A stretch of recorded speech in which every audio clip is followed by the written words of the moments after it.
আজ আমরা একটা খুব সরল কিন্তু জীবনে গভীর প্রভাব ফেলা বিষয় নিয়ে আলাপ করব। নিজের জীবন নষ্ট করো না, এটা যেন এক সারল্য ভরা অনুরোধ, কিন্তু এর পিছনে যে দার্শনিক ও মানসিক গভীরতা আছে সেটাই আমরা আজ আলোচনা করব। একটা ছোট মজার গল্প দিয়ে শুরু করি। একবার এক গ্রামে দুটি বন্ধুর বাস ছিল। একজনের নাম রাজু, অন্যজনের নাম বিজয়।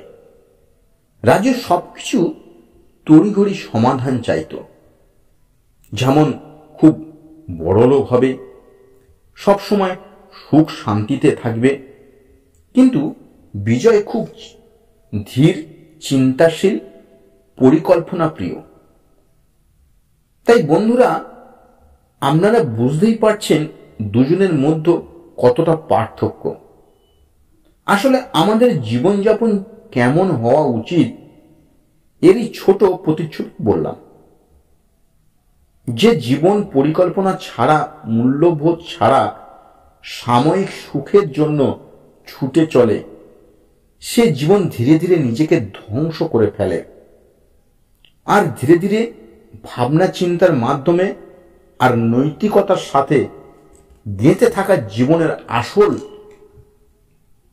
আনন্দ থাকে।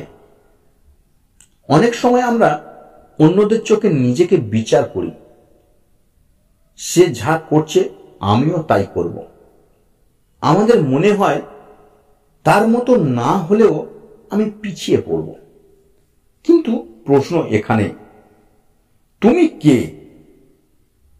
তোমার অন্তর নীরবতা তোমায় কি বলছে? এই প্রশ্নের উত্তরটা জানতে পারলেই বাহ্যিক চাপ আর আকর্ষণের প্রতি তোমার ক্ষমতা বাড়বে।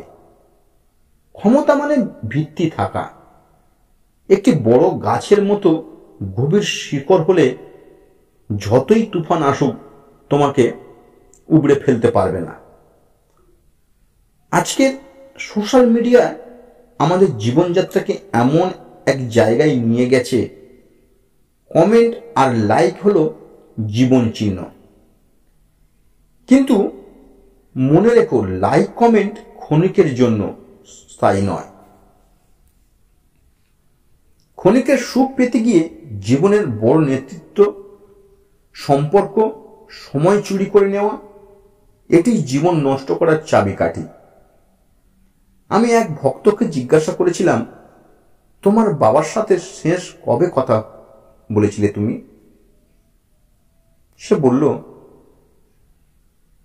একটু লজ্জিত পেল সে। তাই বলবো, সম্পর্কগুলোকে যদি সময় না পায়, ছোট ভুলগুলো জমা হয়ে একদিন বড় আকার ধারণ করে। তুমি যদি সম্পর্ক ঠিক রাখো, তোমার জীবন অর্ধেক সমস্যার মুক্তি পায়। কথাটা হয়তো কঠিন, কিন্তু এটাই সত্য। প্রতিদিন একটু সময়, একটু মনোযোগ, এটাই বড় সঞ্চয়। হিসাব করে দেখো, কোনো বিলাসিতা তোমাকে জীবনযাত্রায় বাধা হয়ে দাঁড়ায়, আর কোনগুলো তোমার সহজ সরলভাবে জীবনযাত্রাকে এগিয়ে নিয়ে যায়। অর্থ, ক্ষমতা, গৌরব, এগুলো যদি অনিয়ন্ত্রিত হয়, তারা তোমাকে দাস বানায়, তাহলে তোমাদের জীবনযাত্রা বিপদের সম্মুখীন হবে। একটা কথা খুবই প্রচলন, সময় মূল্যবান। কিন্তু কেমন করে? পরিকল্পনা করে, অগ্রাধিকার দিয়ে প্রতিদিন সকালে 5 মিনিট বসে ভাবো, আজকের সবচেয়ে গুরুত্বপূর্ণ কাজ কি আছে। 100টি কাজের মধ্যে যে 5টি কাজ খুবই গুরুত্বপূর্ণ, সেটি আগে করো। প্রতিদিন এই অভ্যাসটি কাজে লাগালে জীবনের মান বদলে যাবে।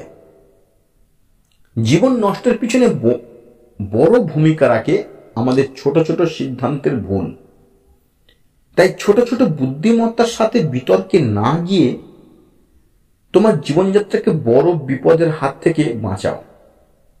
একদিন এক যুবক আমার কাছে এসে বলল, গুরুজি, আমি লাইফ নষ্ট করছি নাকি? আমি বললাম, তুমি সারাদিনে কি করো? সে বলল, আমি প্রচুর অর্থ খরচ করি, রাত জেগে ইনস্টাগ্রাম রিল দেখি, সকালে পড়ার মন বসে না, দুপুরে স্কুলে ঘুম পায়, এটাই আমার লাইফ। আমি বললাম, যাকে তুমি লাইফ বলছো ওটা তো একটা রিয়েল লাইফের প্রেমিক হয়ে ওঠো। যুবকটি প্রথমে রেগে গেল, তারপরে বুঝল জীবনের বড় পরিবর্তন আসে ছোট ছোট পদ্ধতিতে, বড় বড় নাটকে নয়। একটি ডায়েরিতে প্রতিদিন 3টি কাজ লেখো যা তুমি কৃতজ্ঞতার জন্য। তোমার সব থেকে মূল্যবান কাজ আজকে, আর কাল যেটা মূল্যবান কাজ সেটা। এইগুলি তোমার মনকে ধীর করে, দৃষ্টিতে পরিষ্কার করে। প্রতিদিন 10 মিনিট ধ্যান করো, প্রতিদিন পরিবারের কারোর সাথে 5 মিনিট কথা বলো। মাসিক একটা বাজেট রাখো। মানুষ তার জীবনের মূল্য হারিয়ে ফেলে কার্যক্ষমতা ধরে রাখতে না পারলে। তুমি যদি সুখী হতে চাও, সাফল্যকে সম্পূর্ণ উদ্দেশ্য বানিয়ে নাও। আপনি যদি প্রতিদিন নিজের প্রতি সৎ না থাকেন, আপনার জীবন ভেঙে যাবে। আপনি যদি নিজের শারীরিক স্বাস্থ্য নষ্ট করেন, মনও নষ্ট হবে। তাই খাদ্য, ঘুম, ব্যায়াম প্রতিদিনের সাথে খেয়াল রাখুন। আপনি যদি নিজের সময় বাঁচাতে ব্যর্থ হন, আপনি সময় নিজেই হারাবেন। সময়কে সম্মান করতে শেখো।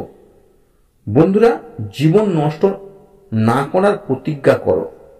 আজ থেকে ছোট ছোট প্রতিজ্ঞা করো। আজ থেকে যেমন ধ্যান, মোবাইলের ব্যবহারের নিয়ন্ত্রণ, পরিবারের সাথে সময় দেওয়া, এই ছোট ছোট পদক্ষেপেই বড় বদল আসে। প্রতিদিন সকালে বলো, আমি নিজের বন্ধু হব, নিজের রক্ষক হব, নিজের উন্নতির পথে স্থির থাকব। জীবনের প্রতিটা মুহূর্তেই মূল্যবান। নিজের জীবন নষ্ট করো না, বরং জীবনকে পূর্ণ করে তোলো।